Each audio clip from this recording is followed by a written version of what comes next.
جو ہے وہ امیر آدمی سے کرنا چاہتے ہیں یا غریب آدمی سے کرنا چاہتے ہیں؟ تو اس نے ایک جواب دیا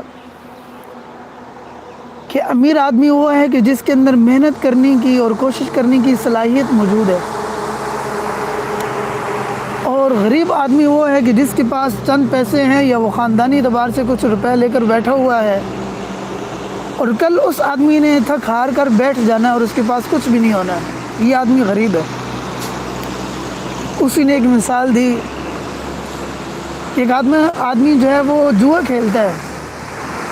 جوئے کے اندر وہ $500 جو ہے وہ کما لیتا ہے۔ تو وہ کہنے لگا کہ یہ جو آدمی جس نے $500 جوئے کے اندر کمائے ہیں، اس شخص کو کبھی بھی میں مالدار نہیں کہوں گا، کیونکہ اس کے پاس جو $500 آئے ہیں اگلے 3 سالوں کے اندر ہی اس کے پاس پیسے ختم ہو جانے ہیں۔ لیکن ایک آدمی، اس کے ہاتھ بالکل خالی ہیں، دل اس کا زندہ ہے، سوچ اس کی چلتی ہے، دماغ اس آدمی کا چلتا ہے، یہ آدمی مالدار ہے، کیونکہ یہ آدمی کہیں بیٹھے گا نہیں، اور اس کو کوئی موسم دبا نہیں سکے گا، کوئی موسم کی اس کو پرواہ نہیں ہوگی،